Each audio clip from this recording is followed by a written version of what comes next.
Wednesday night, it's the Orange and Black Insider Bengals podcast coming at you, Bengals fans. I'm Anthony Cosenza, joined by John Sheeran. John, what's going on, buddy? How you hanging in there this week? I'm doing good, man. Bengals are keeping us busy. Had a lot of pre-writes to do, had a lot of stuff, had a lot of activity. Just want to shout out to everyone at Cincy Jungle because last week, I believe Jason Markham, our boss and our managing editor, said that we broke the week record for page views. So we'll pat on the backs for us, but it's been really crazy, really hectic, but that's the nature when your team is active in free agency.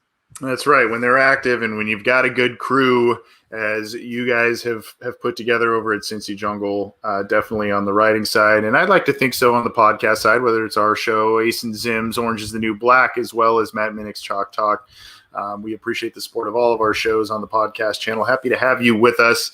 We had the Monday water cooler chat where we ran through a lot of different headlines. We're going to go through a little bit more analysis as we tend to do on this show. But in order to analyze, we do need to go through a little bit of some recent news going on with the Bengals. They have made a lot of different acquisitions in free agency. They continue to do so. We're live here on Wednesday night. They did so earlier on Wednesday. John, do you want to do the honors of catching us up here on some of the recent stuff? Yeah, let's go ahead and do that. So I last spoke with you on Friday. I know Anthony spoke to you guys a couple days ago, but since then the Bengals have retained offensive guard Quinn Spain to a 1-year prove-it deal, as per him on his Twitter.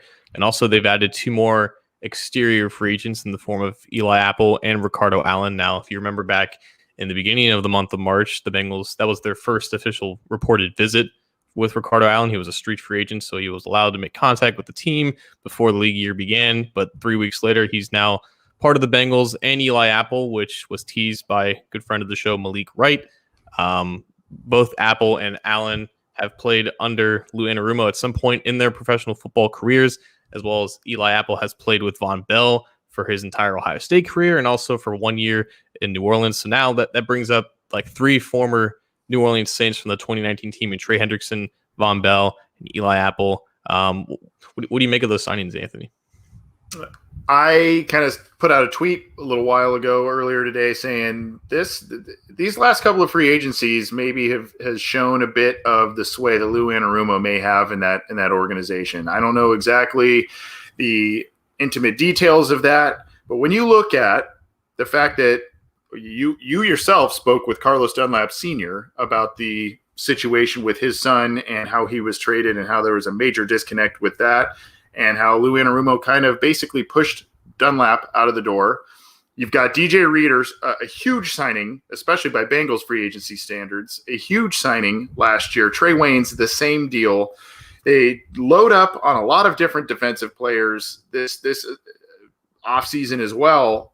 He's got a lot of sway, and I don't know if he's just saying, hey, the injury situation, or we just need to restock everything and completely revamp what Marvin Lewis had on this roster. Maybe it's a little bit of both, but he is really putting his thumbprint on what he wants to do here. That being said, it's incredible about, you mentioned a lot of these guys have ties to Anarumo, whether it's at Purdue, whether it's with the Giants or elsewhere. They have a lot of ties to him. The other thing that's really jumping out to me is all of the defensive back signings. They obviously are trying to avoid what happened late last year, where they were just down to, their 6th cornerback starting, a guy who should have been a special team / spot rotational guy at the back end. You had guys like LaShawn Sims starting games and whatnot, and they don't want that anymore. The same thing happened with BW Webb the year before. That's not the vision. So obviously they want to have as many capable bodies as possible, and they want to be as multiple as possible and have a lot of defensive backs on the field at the same time. Those are some of my first impressions with all of this, John. Right. So this is 4 cornerbacks and a safety that's been added to this secondary, which was arguably already one of the stronger points of the roster, at least from the top end. But you're right. LaShawn Sims, Tony Brown, Jalen Davis, those guys can't be relied on for significant snaps next year, and that was what they were trying to avoid. So, yeah, you might think it's maybe a downgrade going from William Jackson to Chidobe Awuzie, and we don't know what Trey Wayne is going to provide, but I think you're more confident in the back half and the totality of what that secondary looks like. And you're right. Like, once they retained, or they didn't fire Lou Anarumo, they put it all on the lack of talent, the lack of preparedness that the roster was in case major injuries happen. And of course, major injuries happened. People have talked about, where does Darius Phillips fall into all this? And I think he had some type of cryptic tweet. We're not going to get into what player tweets mean because that leads into a whole other thing and it's rarely accurate. But yeah, I mean, Darius Phillips, I think, still has a place as like their cornerback 4 who can play wherever at slot cornerback or the boundary cornerback. So I think there's still a place on the roster for him. I don't think Eli Apple necessarily pushes him out of a job per se, but you're right. A lot of connections to Inarumo, and Inarumo's getting all the talent that he could possibly want. And that's basically what it is. Like, they need depth, and there's a lot of guys that they have found that are on the cheaper, more affordable side, and it kind of opens up for what they want to do in the draft. Speaking of the draft, we kind of assumed that the Bengals were going to be targeting maybe an edge rusher somewhat earlier in the draft, but they're actually currently still meeting with an edge rusher in Ryan Kerrigan, who, guess what? Also an Inarumo guy. So Ryan Kerrigan spent the last 10 years as a first-round pick with the Washington football team. He's their franchise leader in sacks, tackles for loss, forced fumbles, just an all-around solid player, part of that historical 2011 first-round class. But, there are rumblings that maybe he wants to still be a starter, but he's looking for other opportunities. So Ryan Kerrigan, potentially a rotational piece. What do you think of him? If there's something left in the tank, sure, and he is proven to be effective even up there in years. I'm not opposed to it, especially if the numbers make sense. But what I'm worried about, John, and this was a question I was going to pose back to you. I mean, if you do sign a Ryan Kerrigan, I assume that's going to be another rental type 1 year, maybe maximum of 2 year type of deal, given where he is in his career. You're talking about what the Bengals are trying to achieve going into the draft, lessening the desperate needs and really trying to go best player available. And I like that strategy, but they're also not setting themselves up for long-term sustainability with a lot of these deals. Now, Awuzie is a multi-year deal. Trey Hendrickson's a multi-year deal. Hilton's a multi-year deal. And those are guys that they are wanting to count on, obviously, going forward. But a lot of these others are 1 year deal. The Reef deal was a quote unquote 2 year deal, but it's a voidable year at the back end of that. So I understand the salary cap's a lot different. So maybe that's what is more what we're seeing with some of these deals. And I get that, but I think there has to be a concern aside from the Bengals not really investing in another offensive line piece, not really investing in wide receiver this free agency period, but also just kind of the long-term viability of some of these signings. It's just kind of a little bit of Band-Aid here, Band-Aid there, not a lot of long-term answers, at least from where I sit. I don't know what you think. Well, I think when you go back to that uncertainty about, some of these guys are on 1 year deals. Most of them are on the defensive side of the ball. You have Ogunjobi as a 1 year stopgap at 3 technique, even though he's still young and he can still be retained because he's got some years left in the tank. Like you said, Kerrigan would probably be on just a 1 year deal, maybe a 2 year deal with like a team option. Eli Apple, Ricardo Allen, 1 year deals. They can get out of Awuzie after a year or two. So maybe that kind of signals what they feel about Inarumo. They would just want to give him talent right now to see if he can make it work. But if he still can't make it work in year 3, you got to think that he's the first one out the door. And a lot of these guys that he brought in, they're kind of following behind him. But I guess we can kind of transition more towards the internal side of things, because Quinn Spain brought back at one of the guard spots as a guy that they're familiar with. He started 5 games last year, right guard, but we all know him as a career left guard. And, as soon as they didn't really sign anybody at the guard spot, you had to figure that he was a likely candidate to be brought back, not for the sake of being a locked-in Sharpie and a starter, one of the guard spots, but a guy that can compete and give them depth if needed. But, I think the list is getting bare about, guys that their own free agents that they're likely to bring back. Maybe you're just left with a handful of guys. But with Quinn Spain, I think as soon as they didn't sign any guards in the first week of free agency and they weren't interested in any of the more of the top options, I think Spain was a very likely candidate to be brought back. And there you had it. I think the Bengals are getting a little bit into the overconfident facet that we saw hinder them really the past couple of years, where they brought back Frank Pollock and they think that is, and I think we all agree that is an upgrade not only on their staff, but just should boost the overall performance of the offensive line from the last couple of years. But that's not the cure-all. We've talked on this show, John, about they need the guy. And that's why I think a lot of people, it's funny, I'm seeing a lot of people in our chats saying, where's the offensive lineman? Where's the offensive? Well, technically, they signed a new starting right tackle, right? They basically have a new starting guard of some kind from week 1 of last year, and Quentin Spain, he joined the team late and started games. So they've got 2 new starters from week 1 last year, but they aren't the needle movers, right? They aren't the Joe Toonies. They aren't, a Kevin Zeitler. And we were all kind of told that the Bengals weren't going to sit on their hands, and they haven't. They've had a lot of signings to this point, but they've been a lot of, okay, good move. Okay. It makes sense. Okay. It's not jump out of your seat and someone that you feel is going to be a major boost to the roster. You can see some marginal improvements from some of these guys. Maybe, like you said, and Awuzie is lesser talented than a William Jackson, but maybe in the system it works better for his skill set. There's all kinds of those types of things. I just, you go back to what you talked about a few weeks ago on the show, John, about quality versus quantity, and they seem to have preferred quantity over quality in this free agency period, for better or for worse. I think there are pros and cons to that because they can plug more roster holes that way. But, you're talking at max probably marginal improvement. And like I said, on these 1-year deals, that's, again, just kind of a short-term fix. And I'm just worried that they like the offensive line more than us dummies on the outside do. And we may be in for similar results. I hope not. Yeah, it's really all going to depend on what they do in the draft. I think that's what a lot of us would have preferred to avoid, not from the sake of just seeing it over and over again, but just them kind of learning from their quote-unquote mistakes. I think with Spain, on the surface, it looks like, they brought back 2 guys that started last year. They're going to sit on their hands at that spot. I think if you've been following what they've been doing on the pro day circuit, you would know that if there's a quality offensive lineman entering the draft, the Bengals are interested. They know who he is, and they're going to be interested in drafting him relatively high. They've set themselves up to address the offensive line and wide receiver, like you said, in the draft. Those are the 2 glaring holes that remain on this roster, at least at the top part of the roster. They need a starter at wide receiver and a starter at offensive line, whether it's at right guard or right tackle, depending on what you actually feel about Riley Reif when the season comes around. So Spain, again, it doesn't really move the needle, like you said, but I think it's probably better than most of the options that they could have went to at this point. And a week into free agency, I'm sure they prefer to have a familiar face. And credit to Spain, he did his best last year, coming into Cincinnati in the middle of the season, playing 4 different positions in a matter of 4 weeks. Never really got acclimated, got his feet wet. Maybe with a full off season, getting into slightly better shape,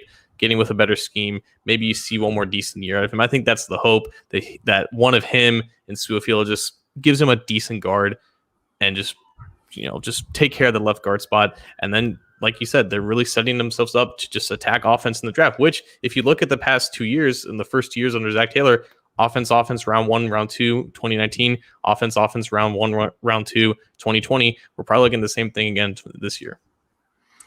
That's what it's looking like and what players they are. You could go, we're seeing a lot of questions here in the live chat, Leatherwood in the 2nd round based on his recent workout, and, maybe you go Sewell and then wide receiver, whatever that may look like. There are a lot of different possibilities. Throw Kyle Pitts and his immense workout in the mix there.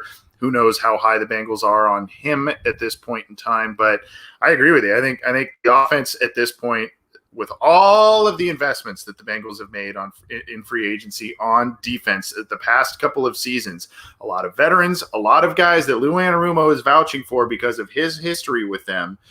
Maybe he just prefers experienced players on that side of the ball and guys that just have been in that system he wants to run more, in the past, and that's what he is more comfortable with. And then that's the vision that Zach Taylor is selling to the team, that we got to get the long-term answers are on offense, and that's what we can get talent for cheap in the draft as compared to free agency, so there's a little bit more of a risk there without established NFL players coming in the draft. But, that's, like you said, I think that's where the Bengals are headed at this point. They are going to go offense early and often, I think, in this class. That's what this free agency period has taught us.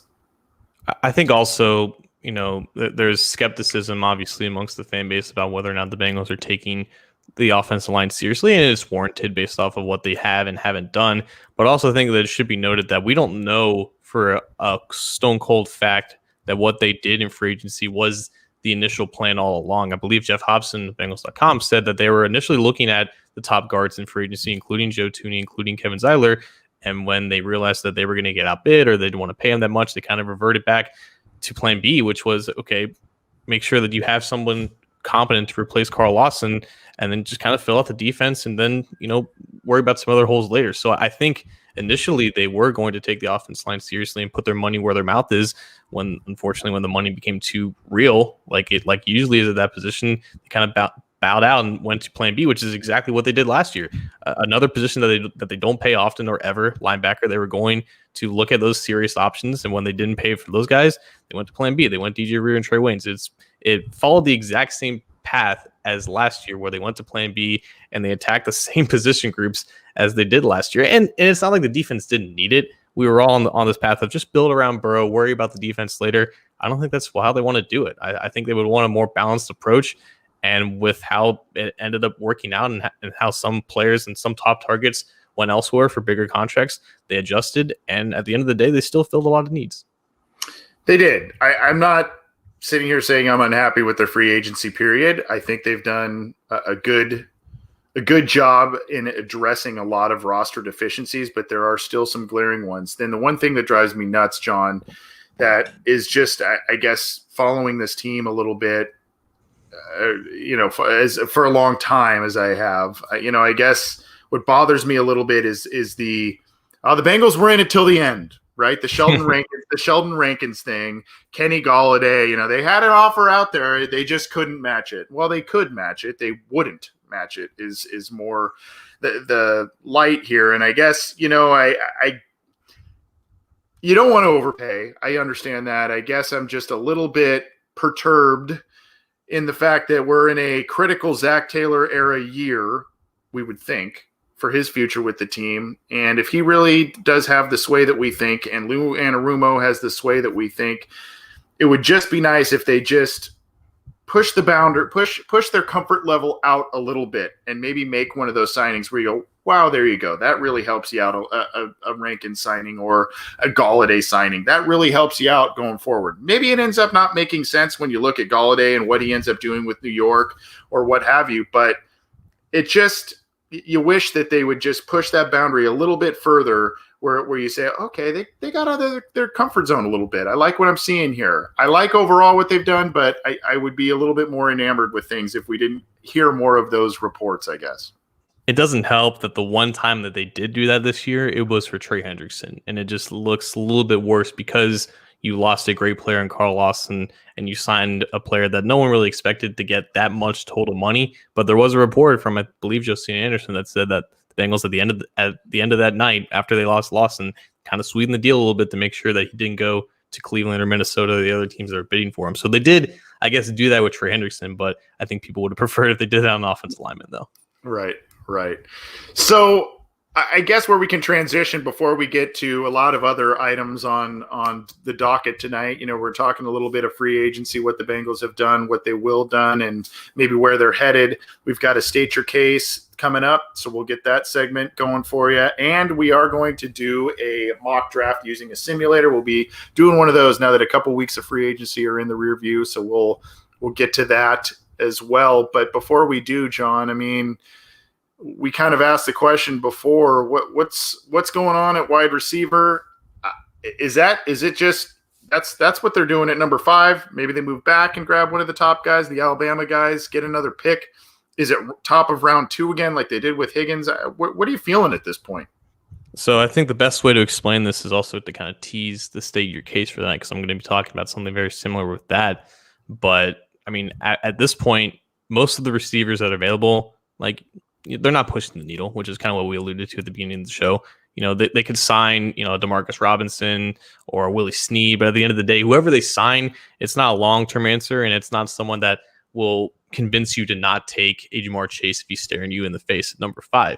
So at this point, I think, they're not in any rush to sign any one of these guys because the difference between them is so marginal. But at the same time, if they've backed themselves into this corner where receiver is an obvious hole and the starting lineup, because they're not going to want to have Auden Tate be the starter in 2021, then the receiver who's looking to make bank next year, who's signing a 1-year deal, is going to say, do I really want to join this team when they're probably going to draft someone younger and better and kind of, push me out of the starting lineup down the depth chart, and I don't really get to maximize my. I think that's why Sammy Watkins didn't necessarily want to negotiate with him. There was a report, or there was a rumor, that the Bengals reached out to Sammy Watkins just to check base to see if he would be interested. And Sammy said, I would prefer to seek other options, because I think he kind of knew that the Bengals would be in the market to draft a receiver very early in the draft and implement him in the starting lineup like they did with T. Higgins last year. So unfortunately, at this point, because they didn't get a Kenny Galladay or a Josh Reynolds or one of these other guys that we thought they were going to be in on, now it's at the point where they kind of back themselves into a corner. They know they're going to take one early, and I think a veteran kind of sees the writing on the wall there. It's a good point. It's a good point. And I know we're going to get to your state your case here. You're seeing a lot of comments in the live chats about, can't throw the ball to Jamar Chase if you don't protect Joe Burrow, or if Burrow's on his back, and can't, all of those sort of things. I get it. There are perceived generational talents in this draft. Some believe Penei Sewell is that. Some don't think that. A lot of people think Jamar Chase is that. I think you and I are on the same wavelength, perhaps, on that, John. Kyle Pitts is another one as well. And then you've got a number of other players that you think could come in and contribute right away for the Bengals. So it seems like they're going to be in a good position, even with the glaring needs that they have. If they stay at number 5, if they move back and collect a couple of picks, definitely at 5, they'll have their pick of a couple of blue chip prospects, I would think, depending on how the first couple of picks play out, probably quarterback heavy. But anything else we should update all the folks on before we get to your state your case? So yeah, just real quick, some of these contracts aren't official yet. I believe Mike Thomas, Kevin Huber, Quinn Spain, Carter Allen, those deals aren't known just yet, but just estimating based off of what they're likely going to get and where the salary cap is now. The Bengals are at 62 contracted players unofficially, and I believe their salary cap number should just be north of 20, around the 21 million mark. So that's kind of where we're at from a financial standpoint. In terms of room at this point is what you're saying. Yeah. Yeah. And then, there's always the rookie pool discussion, and however, I know Jeff Hobson likes to throw that one out quite often. So there's always that to account for as well. But good update there. We'll get to state your case in just a second here. Just want to remind folks, you can always join us live, whether it's for our Wednesday night show with John and myself, our water cooler chat that we do on Monday, catching you up with all of the headlines throughout the league and with the Cincinnati Bengals, or our frequent listener questions live. You can get all of those. Join us live on our YouTube channel. You can subscribe to that. There's a little icon right under John's left shoulder there. You can click that for our YouTube channel. You can also subscribe to our channel with our show, Ace and Zims, Orange is the New Black, and Matt Minnick's Chalk Talk on your favorite audio streamer, whether that's iTunes, Stitcher, Spotify, all the major ones. We're on all the major ones. So check us out. Leave us a rating if you could too. We appreciate it. We always, as always, appreciate the support. John, I saw someone, I think it was, can't remember the name, maybe Anthony Thompson in the live chat saying he's joining us live from Australia, which is just pretty cool to see when we've had people join us from Scotland, all across the US, Australia. Pretty cool. We love all you guys and gals. We love all of you. Well, John, let's do it. Let's get to your state your case.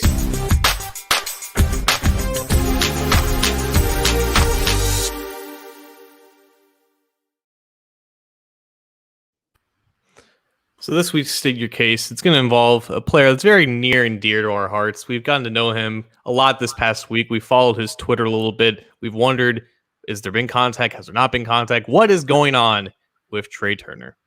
Now, Trey Turner, to me, I remember following him coming out of LSU in the 2014 draft. I thought he was a really good draft prospect, and he's surpassed every single one of my expectations personally to become a 5-time Pro Bowl guard, to sign a 4-year, like $45 million extension with the Carolina Panthers back in 2017. It was really great to see him succeed because I was a big fan of him coming out. Unfortunately, the Bengals drafted both Will Clark and Russell Bodine instead of him. So, yeah, big scars for 2014. But now Trey Turner is available on the open market as a street free agent since March 12th. And every single Bengals fan from Australia with Anthony to Anthony in Los Angeles has said, why have the Bengals not signed Trey Turner? What is going on? So I want to defend I guess, the fan base for their infatuation with a guard that in the span of 2 years has been concussed, traded, injured more, played terrible, and then cut again in a span of less than 2 years. Because at this point, he is clearly the only offensive lineman available that has any sort of past pedigree. Like, you could look at basically every single offensive lineman left on the board for the Bengals to consider, and Turner stands out as a guy who does at least have that past production and at least the youth and the upside to retain some type of form that he once was. And this really all stems from, like, I think Paul Daniel Jr. got on the soapbox and said Bengals fans are just going crazy about Trey Turner, even though he's had a rough 2 years, and the Bengals obviously aren't that interested because of what's happened. But I understand why fans are up in a rage like this, because the Bengals still haven't really signed a guard outside of Quinn Spain, and Turner is still the best one available aside from Larry Warford. We haven't heard anything about Larry Warford ever since he opted out last year, so we don't even know what's going on with him, what his plans are. But I understand why fans have been craving Trey Turner, just because he's the best player at their biggest need. But I think there's a parallel with what we originally talked about with wide receivers and why veterans might not want to come here. If veteran wide receivers know that the Bengals have locked themselves into drafting a receiver early, veteran offensive linemen absolutely know that the Bengals have locked themselves into drafting an offensive lineman. If you're Trey Turner and your best case right now is to just sign a 1-year deal to up your value, you're still 27, 28 years old. You have that past ability and production on your side. Some team is going to eventually want to take a chance on you, even though, again, you've been traded and cut in 2 years and haven't had a good season since 2019. If you're Trey Turner, you want to use this opportunity to up your value and get a new deal in 2022. Are you sure you're going to be able to get that with the Bengals? Because every Bengals fan wants them to draft Penei Sewell, and if they don't draft Penei Sewell, they want them to draft someone in the second round. Regardless of who they draft, they're going to be starting. Like, the guy who they drafted offensive line is going to be their right guard in 2021. He's going to be playing next to Riley Reif. If you're Trey Turner and you sign a 1-year, like, I don't know, $3-4 million deal, how much security do you have that you're actually going to get the playing time to maximize that 1-year prove-it deal and gain something new on the market? So at this point, I understand why the Bengals and Trey Turner haven't really been on the same page or haven't even been in contact, because it might be exactly similar to what the situation is going on with Sammy Watkins, where it's just like, I know you guys have a need, but I know you're not going to stop with me. I know you're going to be drafting somebody. It makes sense why the Bengals are more looking at guys like Nick Easton and Brett Jones, career backups that have positional versatility that can start if they absolutely need to, just to get a body there, and not going after a guy that may not want to come here because he kind of knows what's going to happen in April. They don't pay guards. They just don't pay guards. I mean, we guessed all along that they were going to break that mold and spend big money on Joe Thuney, maybe even Kevin Zeitler. They just don't want to spend money at that position for veteran free agents. There's outliers that we can point to, Bobby Williams and maybe a couple of others here and there, but for the long history of the team, they just don't spend a lot of money on guys who are strictly guards. Now, there are guys who are guard tackles, like a Stacey Andrews, that they paid some money to. I think he was franchise tagged at one point. Guys that have some positional versatility, maybe like an Anthony Collins, they re-signed him a couple of times. I think they tried him at guard a little bit, but he was primarily a tackle on both sides. Eric Steinbach, very valuable left guard, a guy who should have been a first-round pick. Bengals picked him at the top of the second round, was an outstanding guard, got paid elsewhere, had an outstanding career with the Browns, and a little bit, I think he had a stint with the Dolphins. Kevin Zeitler, still going strong, still performing well, first-round pick. The Bengals just don't pay these guys. They don't pay the veterans at guard. That's just the reality of it, and they are hoping and banking on the fact that whether it's at pick 5, whether it's a move back somewhere into the first round, whether it's in round 2, round 3, they can strike gold again in the way that they did with a Kevin Zeitler, with a Steinbach, have that player for 4 or 5 years. And then, when it comes time, hopefully the productive player, when it comes time to pay them, that money's probably going elsewhere, unless there's a real team-friendly deal that player is willing to accept. So there's also, I don't know the demand for Turner around the league at this point either. It seems to be kind of minimal if he hasn't been signed to this point. But I just, to your point, John, the Bengals they're not over eager in signing big contracts to that position. First of all, big shout out and recognition to Clint Bowling, who did get his second contract with the Bengals for like 5 years, $25 million. But you can see 5 years, $25 million is $5 million a year. It's nothing close to what Kevin Zeiler got. They made that choice a year ahead of time, and because Clint Bowling was going to be more affordable, and that's like the only situation where they have shown to be comfortable. If a guy is affordable and a guy has shown to be productive, so I don't necessarily think it's the money thing with Turner. I don't think he's going to command that much. Like I would be at this point shocked if he got a deal that was worth more than like 5 or 6 million. I think if that's the price, then the Bengals would potentially be willing to pay for it because they know they have a hole there. I think it's still just a matter of opportunity. And honestly, this whole thing is attributed to Darth Noob Saban on Twitter. He like mentioned the topic like initially yesterday, and I'm kind of stealing off of him. But I think it's something that's worth talking about because it's just a different angle. People talk about free agency being a two-way street where there has to be mutual interest on both sides. And I think the Bengals are still interested in bringing in a guard. It's just that, they have to convince the guy that, he's going to be the starter, or if he's not, he's going to be a vital backup. And that may not always be applicable or attractive to some of these top names that Bengals fans want. The only way you could really sell it to someone like Trey Turner, a short-term contract, is hey, this is kind of the best that's out there if you want to try and up your value, because his value has decreased based on his PFF score last year. You mentioned some injuries and whatnot after having a stellar career prior to that. They could sell it. Hey, this is kind of the best that's on the table for you right now. You can boost your stock, if you will. And when the salary cap changes next year, you can maybe go parlay that into a better contract. We'll draft a guy, but we're going to groom him, and you're our entrenched starter. Maybe that would be the only way you could really sell it. And maybe the Bengals aren't even committing, to your point. Maybe they're not committing. Maybe there's an interest there, but it's not necessarily a full commitment to starting. And Trey Turner's probably saying thanks, but no thanks, given my past. Right. And if they sign Turner and he doesn't do well in training camp, but he's being paid like a starter, and say the Bengals draft, a guard in like the second, third, or fourth round, and he shows to be like a Christian Westerman type where he's just clearly better than the entrenched starter, and the Bengals don't start the rookie, they start Turner, who's just not up to speed, and he unfortunately doesn't regain that form, then I'm sure Bengals fans would go crazy and say, like, this is Marvin Lewis all over again, where they're just playing the veterans because of financial status and not paying the promised young guy. I think they are committed to drafting a guy very high and playing him at right guard and just seeing how that works out, because that's the one remaining hole left on this offensive line, and it's a very important one. But it's not something that has to be filled with one of these top guys left on free agency. I know there's just hesitation with asking rookies to play there, but I think the addition of Riley Reif will definitely make that transition better. If you were to guess, do you think Trey Turner ends up with Cincinnati, or do you think that they are just maybe flirting with him a little bit, and it just turns out that they go interior offensive line for a couple of picks in high and middle rounds in this draft, and that's the route they decide to go with and rely on Frank Pollock?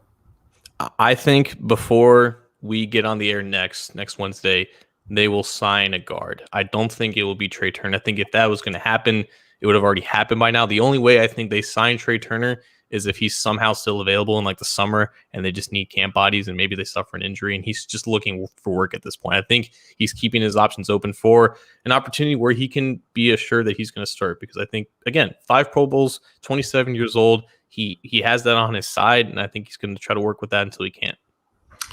I tend to agree with you. I think it's going to be more like Easton or someone like that can come in and fill a couple of bring the versatility gene, if you will, up front. And whether that's as a spot starter, maybe it's someone that maybe can carry the center position, even if Trey Hopkins has a setback, or if they want to kind of maybe ease him back in a little bit, maybe it's someone that can start a game or two. I that's where I more foresee it. And then they go a little heavier at that position in the draft. But good stuff, John. Trey Turner still out there. The Bengals may or may not be interested. And if they are, it's a lukewarm level of interest at this point, I think. But that was this week's State Your Case from John Sheeran.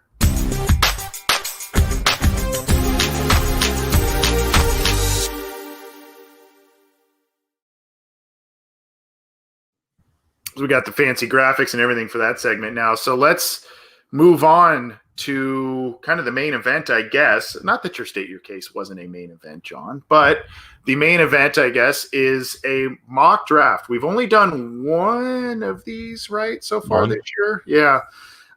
We did, I think, 3 or 4 maybe last year. We try not to over inundate with this just because everybody does these, and we kind of try and make it a little more of a milestone event where you go before free agency, after a couple of weeks of free agency, and then maybe right before the draft, we'll probably do another one there as we get a clearer picture on things. But let's bring up the screen here. John, we're going to use a mock draft simulator. You are using Pro Football Focus's mock draft simulator, are you not? Yes, I am. And I'm doing that because I feel like most of our fans, our listeners, are familiar with this. They've been using it all over Twitter. And also they have these nice little sidebars that you can adjust for the settings. So we have obviously the speed, which we're going to go fast, care for positional value, overall randomness, and draft for needs. So how exactly do you want to do this? You want to maybe up the randomness a little bit, maybe up the draft for needs? Like, what are the settings that you want?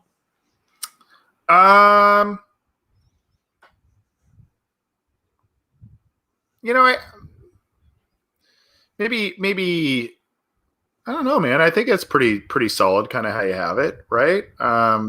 Maybe up for care for positional value, maybe a little bit. I don't know. I think it's pretty solid how you have it, right? I'm tempted to go randomness all the way, but I feel like just maybe up a little bit. Maybe up a little bit on that too. Yeah. This is probably good. And then let's go about here for draft for needs, and let's chill down the speed just a little bit so we can see who's getting picked. So let's go. I think the first one we did back in January, that was like 3 rounds. I believe that was Penei Sewell, Jalen Phillips, and Landon Dickerson. So we went offensive line, edge, offensive line again. That was 3 rounds. You want to go 4 rounds? Just add on one more.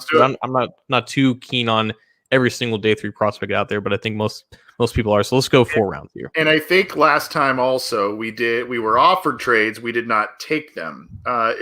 We are including trade options in this one, or are we not? Yeah. So I think they give you trade offers and we can look at them, but yeah, we'll just, let's go ahead and entertain some trades. Okay. Yeah. Let's do it. All right. Let's kick it off. Pretty ideal start. You had Trevor Lawrence, Justin Fields, Devonta Smith, and Micah Parsons go in the top 4. So basically every single one on the Bengals board except maybe Devonta Smith is still there. Okay. So yeah, Devonta Smith went 3. Oh boy, this is the perfect storm. You've got Sewell, you've got Chase, and you've got Pitts in there. You've got Waddle if you would want to go that route. I'm tempted here myself, John. Oh man, I say Sewell, but Jamar Chase is really striking me there. If it came down to this choice for you, which would you prefer? I know you're a big Chase guy. I've been rattling with this pretty frequently because it's just a topic that's dominating Bengals Twitter, and I feel like the conversation is not really going anywhere. So I'm just going to take this opportunity to say that I think at the end of the day, Penei Sewell and Jamar Chase are 1A players, and Kyle Pitts is a 1A player too. I don't think Pitts is going to necessarily be considered all that much by the Bengals, but I think there's just nothing really separating Chase and Sewell aside from the positions that they play. And if you trust the data, wide receiver is more valuable from an individual standpoint than offensive tackle. So if it was up to me, I would go Chase in this scenario. I think if it's the Bengals, my guess is they would go Sewell, but for the sake of argument, like I don't think they're going to trade out of this scenario if they have both these guys on the board. But let's just see what trades that they have. So the Denver Broncos are looking to move up from pick 9, and then you have the Patriots, Washington, and the teens. So I think the farthest the Bengals will move out of this situation is probably 9. And if you move out here, you can probably still get someone that you really like at 9, but also you're missing out on probably your top, if not top 2 targets as well. Yeah. I've been all over Penei Sewell, but as more and more time passes, and the fact that the Bengals have done basically next to nothing to address the wide receiver position. I mean, they got Mike Thomas, right? That's basically who they've re-signed. They lost Alex Erickson. They lost AJ Green. They lost John Ross. So 3 of their 4 unrestricted free agents are gone. I'm tempted, even though I'm a build the trenches guy. I'm tempted maybe to lean towards Chase here. I think we should just go Chase just to see which offensive linemen are available, because I think we're going to find someone that we're going to want at the top of the second round. So let's go Chase. All right. I know everyone wanted to trade back and take Pitts or whatever. That may have given us the highest GM grade for whatever PFF algorithm that they use. But I think, again, if that situation does happen, I think they would potentially entertain an offer, but it would have to be an offer that would blow their socks off, because I think they want one of those two guys, and to have the choice at either of them, I think that's going to be too tempting for them to pass up. So now we have a scenario here where you've got Wyatt Davis, Alex Leatherwood, a guy who tested very well, right? Recently. You've got Landon Dickerson, the Alabama center. You've got a couple of edge players and linebackers. You do have the other LSU wideout, Terrace Marshall. I just looking at it, I'm really focusing in on Wyatt Davis and Alex Leatherwood at this spot here, John. I think more so just because of the Riley Reif edition, Wyatt Davis, but I could be convinced either way, and it's just I could be convinced either way there, but those are I guess when you look at need, and we talked about guard here in the last the last segment extensively, that's where my eyes obviously focus. Right, and I'm honestly not even looking at J.C. Horn there. Like, there's no way after what he just did at South Carolina's pro day. He jumped like 130 something inch broad jump, 11 foot vertical, ran like a 4.3. He's a first round lock. But I do think, like, you're right, Wyatt Davis and Leatherwood are the guys that they're going to be looking at in this situation. And just for the sake of what could have happened had they taken Sewell. Like, if you're confident in Riley Reif as your right tackle and you just want to keep him there regardless, then you're probably plugging Sewell in at right guard with the hopes that he just moves out to right tackle, kind of like the inverse of the opposite side of what they did with Whitworth, where he started left guard, moved into left tackle. I think that would be the ideal scenario to find someone in round 2 that can do that same thing. I think Samuel Cosmi can potentially be here, but in this case, he is not. So I think the guy that I would look to next is Alex Leatherwood, who just had a monstrous pro day at Alabama. He's extremely explosive, extremely fast, but I do believe that Dane Brugler of The Athletic has him listed as a guard. And I think if you start him at guard in his rookie year, see how he does, and if you still need a need at right tackle, he can fill that need. But I think he played guard early in his Alabama career. He's played guard and tackle. I think that would be where I would lean towards here, just because he has that positional versatility over Wyatt Davis, and also he isn't recovering from injury like Wyatt Davis is. You've talked me into that a little bit, because I was going to, in some of my show prep here, the thing I was going to tell you is if the Bengals do not go with a tackle at 5, whether it's Sewell or what have you, whether they trade out and move back, or whether they wait until round 2, round 3, you're going to want a player then that has versatility, a guy that you could potentially start at guard and then groom them to move into the tackle spot to supplant Reif at the end of his career. And to your point, it seems as if Leatherwood is a guy that fits that mold. So maybe that's the pick there. And we know the Bengals like Alabama players. So I think that would be, you can't really go wrong in this one, but I think I'm with you on Leatherwood on this pick here. The card is turned in. Okay. We had some more tackles go off the board. Liam Eichenberg, along with. Do you think Leatherwood lasts to round 2 based on some of the stuff here? I mean, I know this simulator had him doing it, but I think the only way is that if it's like last year, where there's just a lot of tackles that go, and maybe teams aren't sure where he plays. I think for the most part, teams are going to have him at tackle. I don't really know why Brugler has him listed as a guard. But yeah, if the position is truly that deep and teams treat it like that, then maybe there's a run on tackles and he just happens to be the one left out. I think if you're the Bengals, you're in a very similar spot where last year, where you're probably going to get someone that you have graded as a first round player, like a T. Higgins last year, that kind of falls to you. And I think Leatherwood would definitely qualify as that. Yeah. So De'Ami Brown is an interesting player. That's available at the top of the 3rd round. you've got Greg Newsome, another solid corner. But again, I mean, the Bengals, gosh, how many corners and defensive backs have they brought in this free agency period? I don't know that that's so much a pressing need at this point. Where I saw a couple of edges up here. The Pittsburgh guys, Weaver. Yeah. So let's go ahead and view that position, because at this point, after going offense, you have to think that pass rusher is going to be highlighted as someone that they target. Quincy Roche is a guy that's been getting a lot of run. Patrick Jones. It was one of Patrick Jones or Weaver that didn't necessarily test well at Pitt's Pro Day. I think both were considered to be somewhere around round 2 targets, but one of their athleticism traits is not doing so well. So there could potentially be value here. I think Roach is a guy that a lot of people are familiar with, and also Joe Tryon. I believe he was at the Senior Bowl. Weaver is PFF's best available edge, but they could go interior defensive lineman because they still haven't signed. Say go next. Yeah. Maybe check that out. See what we got there. An interior defensive line. Okay. There's your boy J2 Feely. Mm-hmm. Yeah, and then you've got Davian Nixon, another popular pick there. Let's talk about Milton Williams for a second. Louisiana Tech's Pro Day, 6'3", 284. I believe he ran like a sub 6'9" or 6'8" 3-cone. Like a 4.6, near 4.6 flat 40. Like, this guy's the size of Aaron Donald, and he tested better than Aaron Donald. And there was a report from, I believe Tony Pauline of Pro Football Network that said that the Bengals were running him through the drills along with the Dallas Cowboys. And there was rumors that the Bengals would probably draft Williams if he lasts to the top of round 3. You don't have a backup right now to Larry Ogunjobi, who's a true 3 technique. If you're looking at someone to truly take up the mantle as a future Geno Atkins, this may be a round too early, because I don't think PFF hasn't ranked that high just yet. But I believe in April he's probably going to be taken around this range.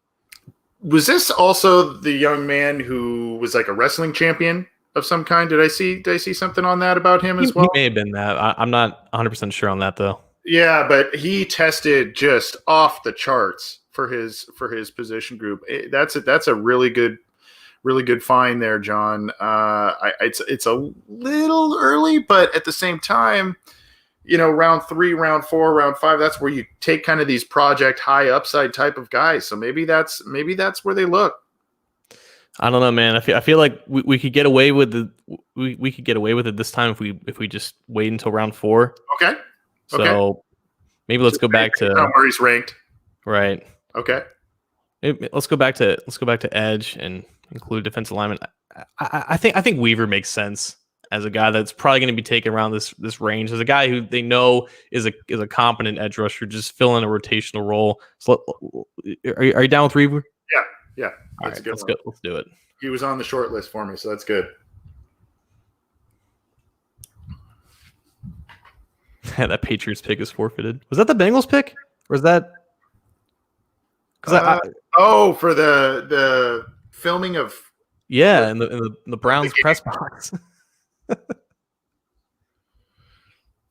So I'm still not seeing as the Bengals pick again. Did he get picked, Milton? Let's go. Let's find out. He didn't. Still there. Yeah, he did not. So Tufele's there, and Milton Williams is there. Who's there? Who's at wide receiver? Ooh, another USC guy. Yeah, he's an interesting player. It's some special teams value. Amon-Ra St. Brown does. Mari Rogers, Senior Bowl standout. Yep. Heard some things about Jonathan Adams Jr. Mm-hmm. But yeah, I mean, Dwayne Eskridge, another Senior Bowl standout. Not a lot of guys that I guess are standing out. I don't know about you. Yeah, nothing, blowing your hair back. Amon-Ra is a good player, but I think there may be some other ones at different positions that. Miners. Yeah, if they want to double dip at O-line, this is a prime spot to do it, and this is a guy that they're 100% going to be interested in. He's listed as a center, but he has experience at guard too. Anywhere on the interior offensive line, I think you're looking at a 1-year development project. But I do think that they're going to take 2 offensive linemen, and I think they're going to be kind of one of them to start. But I think ideally the guy that you take after a Leatherwood or even a Sewell is a guy that you want to groom to start at right guard in 2022. I think this is the year to get some long-term solutions at offensive line. And with 8 picks, I would expect them to take 2. So if Marinez is still here at round 4, I think he's definitely in the conversation. Yeah, so I say one of the 2 interior defensive linemen of Tufele, Milton Williams, or Miners so far. Those are kind of the 3 that I'm really looking at here at this point. We didn't go around beyond. I would have liked to have seen if we got Miners, which one of those interior defensive linemen would have been. We make the rules, do we make the reality? If whoever we don't take, we're going to get in round 5 because that's just what we're going with. There you go. Exactly. I'm kind of leaning towards Miners. He's a guy that a lot of people are high on, and I just think still if you shore up that offensive line, especially with the Trey Hopkins issue lingering out there and, questions at right guard, I don't know. That's kind of where I'm being pulled at the moment. I'm down with it because if this does happen in real life, I would love to get Owen Reese on the show. A friend that I met down the Senior Bowl. He coached Miners at Wisconsin Whitewater. He's a graduate assistant there. So if it does happen, we're definitely going to have to get him on the show because I'm sure he knows some personal stories. So let's go ahead and make the pick. Okay. And then we're going to go through the rest. So we only did 4 rounds. Probably as we do this again, John, or we could do more of a full, as we get closer to the draft, a full class there. Tough pick there, though. There are some quality names that could have been in the mix. Right, and that's also a spot where they could trade down because the players that they have to pick from are just marginal and differences. So that's another thing that they're going to have to consider. So at the end of the day, PFF gives us a B+ for 3 of the picks and the overall grade, giving us a C+ for picking Rashad Weaver. Okay, so we've got Jamar Chase at 5, Alex Leatherwood, the tackle, maybe guard out of Alabama at the top of the second. We did not make any trades, by the way, which definitely could be a possibility. Rashad Weaver, pick number 69 in the 3rd round, the edge player out of Pittsburgh, and Quinn Miners, a quick guy becoming a quick favorite of a lot of people, interior offensive lineman, a guy that can probably play a couple of different positions, maybe even help you get past the Trey Hopkins issue if there is a setback there. Those are the 4 picks we made this time around. I think overall that's pretty solid, both hitting needs and getting good players for the team, because these are the areas that I think they still need some help. Obviously, interior defensive line, they could use help. They could probably use another wide receiver, John, but first 4 picks, it's a pretty decent haul. I don't love doing a ton of these things because I think at this point, like they've kind of spoiled us, where we just do these things constantly and we always try to find the best one. And then when the actual draft happens, we're always a little bit underwhelmed because I could have done better in the sim. So right. I feel like if this actually happens, like that's 4 really talented players that they were able to get without maneuvering around the draft. Like this, I think would be a very solid haul and one that a lot of Bengals fans should appreciate. Do you think the Bengals trade at some point? What's your gut telling you on that one? You never count them out in day 2. Like they've always left to trade down in round 2. I'm surprised they didn't do it last year. I'm sure they had offers, but when they have a guy in T. Higgins that they have a first round grade on, it's hard, I guess, to move away from that. Because we're not at the top of the rounds anymore, I think there's a smaller chance, especially now they have one more pick. But I do think that there's a potential chance, if they don't trade down in round 1, which it could happen depending on who gets picked in the first 4 picks. I think it's always a possibility. The only way I think it really happens at pick 5 is if the scenario plays out kind of like what we saw there, where there's a number of kind of blue chip players because of a run at quarterback or what have you. There's a number of blue chip players that are just there that they think they can move back a couple of spots, get a pick or get a few picks and still get one of those guys that they have atop their board. But I worry like hell, man, if they do that and all of a sudden, you move back 4 spots and, you move back 4 spots and all of a sudden, all of the guys that you kind of wanted at the top of your board are picked right in front of you. And we've seen that happen with the Bengals a couple times, not necessarily top 5, but it's happened. And that randomness bar that PFF has, like that's always at least in the 75-80 percentile in real life. You never know when a Cleveland Farrell is going to go 4th overall. You never know when Daniel Jones is going to get picked over Dwayne Haskins. There'll always be something that kind of takes you by surprise, but you never really expect that with the Bengals. They typically stick to the consensus, but whether you want to accept it or not. And now they have a chance to draft in 2019 the top offensive tackle in the draft. In 2020, the top quarterback in the draft, and in 2021, either the top tackle or the top receiver. I think they're going to do one of those things unless they get something so ridiculous and they get maybe like a future first and multiple second round picks to take them out of that elite blue chip area. I think that's where you're going to end up seeing them. Before we drop the mic and get out of here, John, one last kind of thought and a question for you. If the Bengals did this, what we're seeing in these first 4 picks, Chase, Leatherwood, Weaver, Miners, and say they don't do very much of anything else in free agency going forward, maybe a couple of additions here and there, how are you feeling about the team going into the season with these kind of top picks headlining the class, what they've done in free agency? I mean, how much does this kind of move the needle for you when you bring in a Chase, a Leatherwood, a Weaver, a Miners, I guess, at this point, moving into the regular season for you? It moves the needle a lot more than what anything they could do in free agency now. And that's obvious. That's 2 really good players at the top of the draft that you're expecting to start. But those are your 2 biggest holes. It's right guard, future right tackle, and then wide receiver. They need both of them pretty equally in terms of importance. And I think that's how they're going to attack the draft. That's how they set themselves up. And every team kind of knows it. And every free agent out there knows it as well. So, you're filling your entire starting lineup on both sides of the ball. You already pretty much did that with defense, and now you're doing it with offense, and you're going and establishing a young core on offense with those important positions, and you're filling the defense with a lot of veterans who know the system and are getting to know each other. I think they're in a better position than they were last year, but it's also hard to compare because they were so injured last year, which is always the case.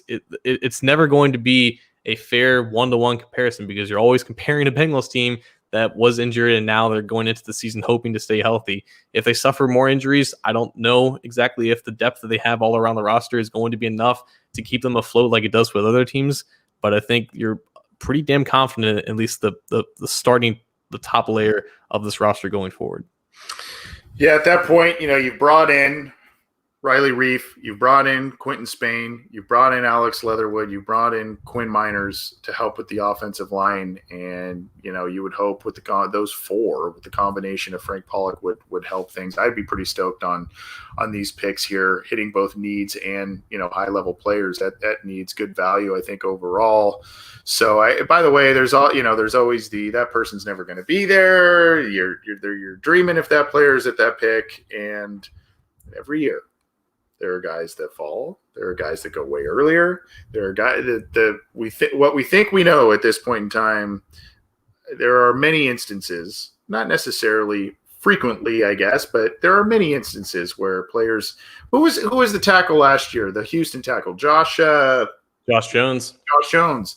Everybody wanted him top of round 2, and he lasted all the way into the night of night 2. And everyone's going, "What's going on? What's going on?" And the Bengals didn't pounce, as did a lot of teams. There are players that we are all certain are going to be. Andrew Billings, another. Everybody thought the Bengals were going to take him in the first round. He lasted all the way to the 4th round. I mean, it's just what we think we know at this point doesn't always take place. But it's just always a fun debate, as is using the simulators. These things are cool. So good stuff. Thanks for manning the controls on the simulator there, John.